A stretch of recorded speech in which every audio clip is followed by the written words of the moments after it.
juve. Faleminderit, është sesioni i dytë që marr pjesë në këtë eveniment, seminar, simpozium. Unë kësaj radhe kam zgjedh një personalitet, një gruaje, një mbretëreshe shqiptare. Është fjala pra për mbretëreshën Teut, që ne shpesh herë edhe fëmijët tanë e lexojnë nëpër libra të historisë të kombit shqiptar.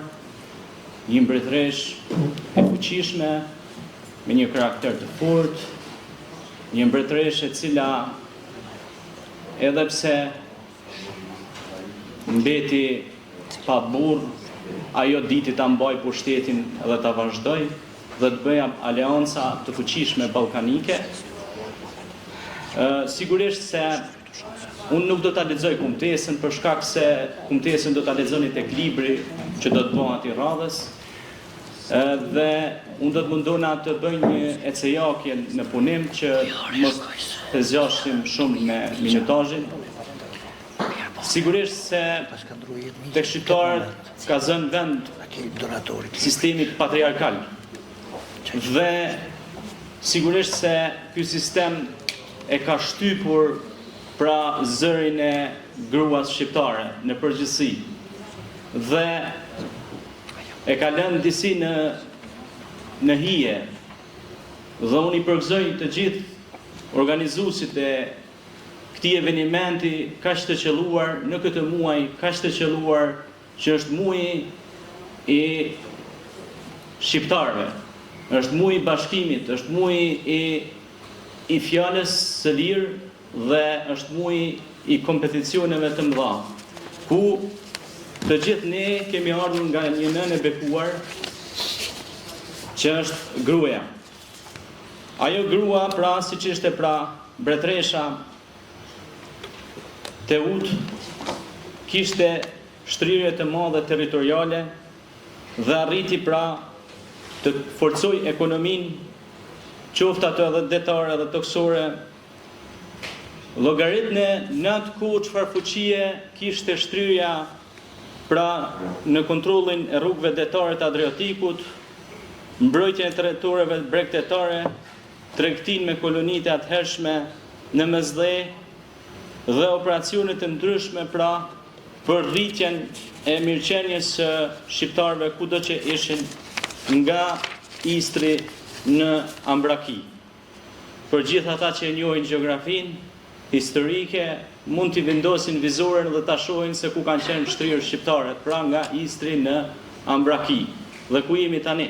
Ta shohim se ku jemi tani me territoret.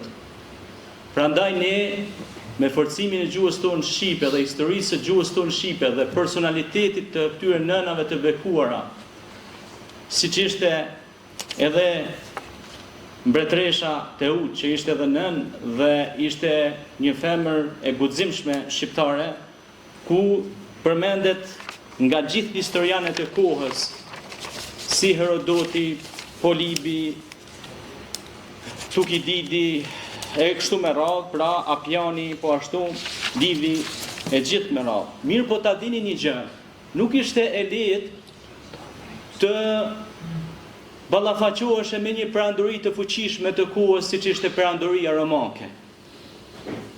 Një perandori, një superfuqi e madhe që thuhet që ka qenë ndër perandoritë më të fuqishme të kohës. Dhe ti bësh ball një perandori e kaq të fuqishme të kohës, vërtet duhet të qenë një grua super burrnesh. Dhe me arrit me mbajt territoret, ekonominë dhe me mbajt pra trullin e lashtë i Lirë Dardan, nuk kishte qenë e lehtë. Duke pas parasysh edhe traditën e brendshme që janë bërë brenda për brenda. Sepse nga një herë më shumë vuajmë nga lufta brenda llojit se nga lufta jashtë llojit. Dhe kjo është fatkeqësisht që ne si popull duhet ta zhveshim këtë pjesë dhe ta duam njëri tjetrin, të jemi të bashkuar, sidomos këtë muaj të nëntorit, që është muaji i ditëve të çlirimit, i ditëve të historisë së popullit tonë. Ajo dha kontribut madh edhe në trashëgiminë kulturore, në figurën e gruas simbolin e epokës ilire, kontinuitetin etnik dhe historik. Po ashtu kontribut të madh dha dhe në aspektin e ushtarak, pra forcimin e ushtrisë, forcimin e kulturës dhe forcimin e ekonomisë që janë baza kryesore e një shteti ose një mbretërie. Në këtë rast ishte një mbretëri e fuqishme me shtrire shumë të madhe territoriale. Gjithsesi, unë për fund kam një mesazh për gruan shqiptare, duke u frymzuar nga mbretëreshat e hunt. Si ka mundësi që ne si popull kemi pas kaq shumë gra shqiptare të ndershme që kanë dhënë kontribut dhe kanë rrit djem, Trima, e Sokola, e Petrita, mos i përmendim të nënat bekume që të gjithë ne kemi orë nga e nënë.